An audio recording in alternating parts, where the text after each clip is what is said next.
The Newsday continues here on One News Now. I'm Diego Castro. In a rare move, Vice President Sara has rebuked President Bongbong Marcos for resuming peace talks with the National Democratic Front of the Philippines. In a video posted on her Facebook page, Duterte called the deal a, quote, agreement with the devil. She also criticized Marcos's efforts to grant pardons to captured rebel groups through several proclamations. This is over a joint statement signed in the Norwegian capital of Oslo last week, where the government and the NDFP agreed to restart peace negotiations 6 years after former President Rodrigo Duterte scrapped it. Mr. President, the government's statement with the NDFP in Oslo was an agreement with the devil. Napatunayan na natin sa kasaysayan na hindi sila seryoso at wala silang sinseridad sa usaping pangkapayapaan. Gagamitin nila itong peace negotiation sa pagtraidor sa pamahalaan at paglinlang sa taong bayan. We appeal to your power to review these proclamations and agreements. Meanwhile, AFP Public Affairs Chief Colonel Xerxes Trinidad maintained that there are no ongoing peace talks yet, but rather exploratory discussions. He also emphasized that the recent acts of terror are not necessarily tied to specific timing or peace-related events. Instead, the focus is on understanding the motivations behind such actions, especially as militant groups face extinction due to military operations. I think these acts of terror are not looking into, but what we're looking into the facts are mostly why they did it. It's not about the timing, but what are they trying to attain in that particular action. And that's why we had that particular angle, because they're already on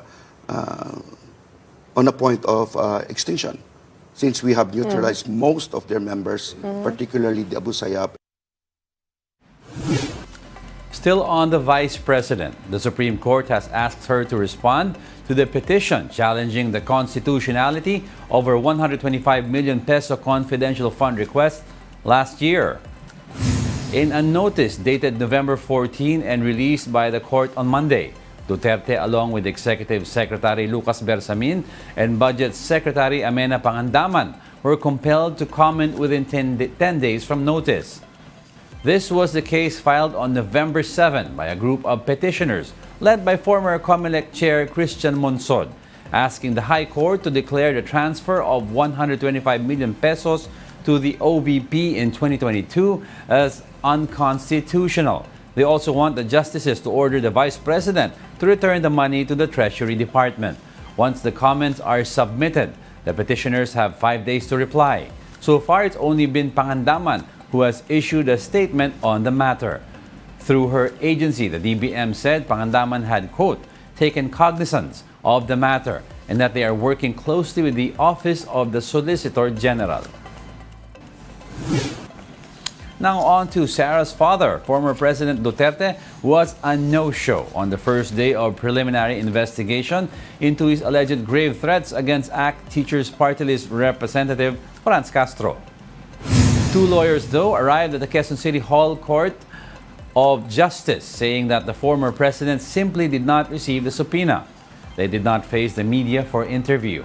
Different militant groups showed up in front of the court to show support for Castro, but also present were supporters of the former president.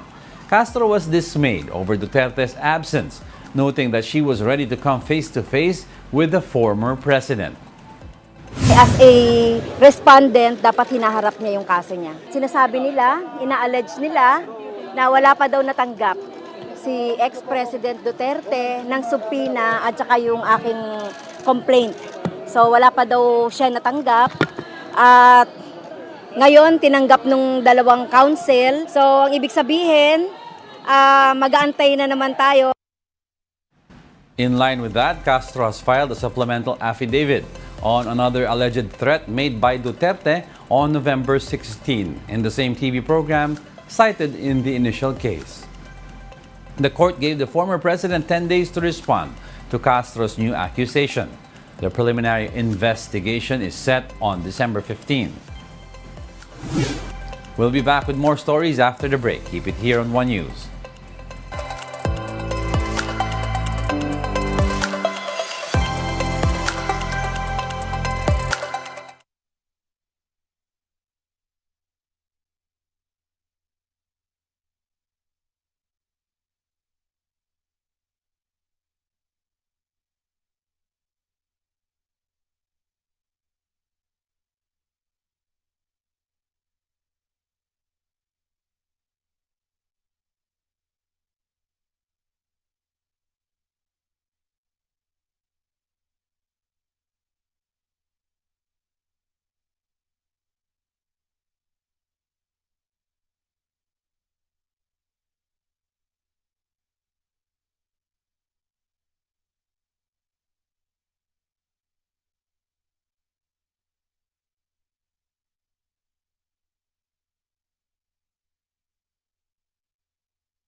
You're still watching One News Now. I'm Diego Castro. China insists that the increased presence of their militia vessels in the West Philippine Sea is legal. Speaking to Agence France Presse, Chinese Foreign Ministry spokesperson Wang Wenbin said it is justified and lawful for Chinese fishing boats to operate or shelter from wind in Julian Felipe Reef.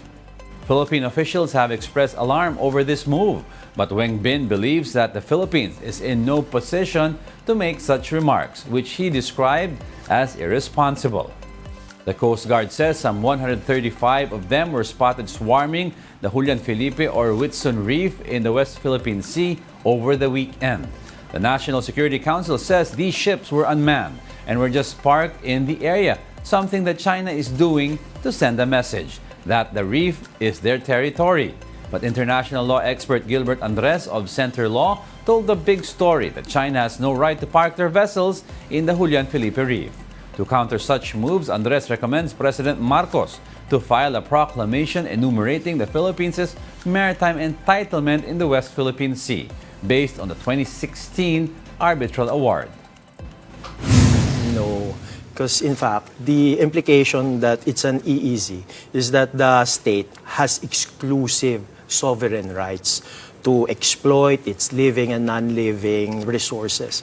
So the fact that they have not even asked us, and in fact we are prohibiting them, means to say they're already violating international law. President Bongbong Marcos once again tested positive for COVID-19.